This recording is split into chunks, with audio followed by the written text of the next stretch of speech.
I have managed to acquire a nice selection random dried Mexican chilies that I haven't really worked with before. So I thought I would take a shot at making a red chili sauce. So the first thing I need to do is I need to toast these chilies.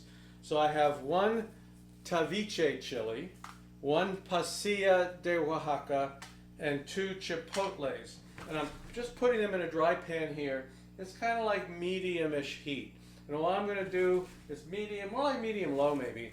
And I'm just going to toast these in a dry pan to release the flavor. And I want to avoid burning them because then it'll turn the sauce bitter. So let's toast these up and then we'll come back and move on to make the sauce. Okay, so these are toasted. It only took a couple of minutes, right? And so the next thing I want to do is I want to cut off the ends and remove the seeds. So we'll cut the ends, the stems off. We don't want to overdo it with the seeds or, but I may end up, I'm going to save some because I may end up adding it later if it's not spicy enough. But okay, we just cut them open. We just take all those seeds out. And then this is going to go into the blender here that I have sitting over here. So let's go ahead and take the seeds out of this. This is the pasilla de Oaxaca. We'll take the seeds out of that. Throw it in here.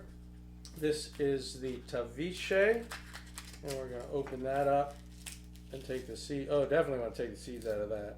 This is the hottest of the three peppers, by the way. So we'll take the seeds out of that and the ribs, but you want to take those out too. Put that in, and then I've got these two chipotles. We'll open those up, take the seeds out of the chipotles. I'm just going to leave them here on this board in case I end up needing them to spice this back up again later. Those in there. Okay, now we have to add the rest of the ingredients that are going to make up this sauce. So, I got to get all these out of here first. All right, what have I got? There we go. All right, so this is going to go in right here. And then I have some roasted tomatoes. I roasted these at 400 degrees for about 20 minutes. They started out as a half a pound. Then we're going to put in a tomato paste. I have like a tablespoon of tomato paste. I'm going to put in a tablespoon of Mexican oregano. This is half of a large yellow onion. It was about a quarter of a pound, really.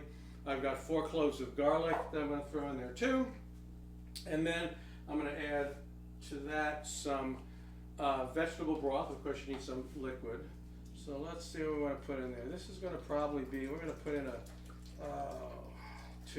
between 2 and 3 cups of this is actually what we're going to put in there. Okay. And then lastly, I'm going to put in 2 teaspoons of salt. Okay. And then we are going to blend this up completely. I want to make sure that everything is nice and blended up. Completely smooth. I don't want to have any chunks or anything with anything in here.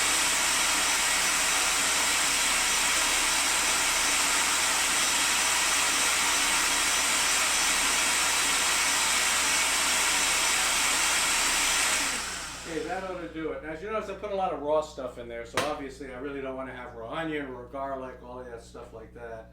So the next thing I do is I take this and I pour it into this pot. And I am going to put this on the stove, and I'm going to simmer it probably for, 20 minutes or so, maybe half an hour. I want to simmer it, let everything cook, and we'll give it a taste, and we will finish it up.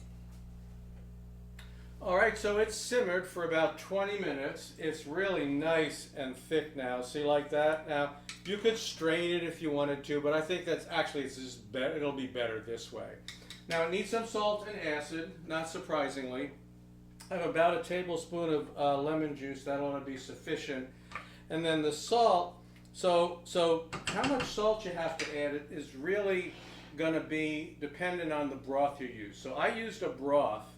That vegetable broth had no added salt, so basically it really needed some help. Now I don't know that you're going to be able to get that. So this is one of those things where you're going to have to work on the thing to taste it, see how much salt. It has decided about how much more you want to add. Now, this is spicy, all right, but it's not overboard.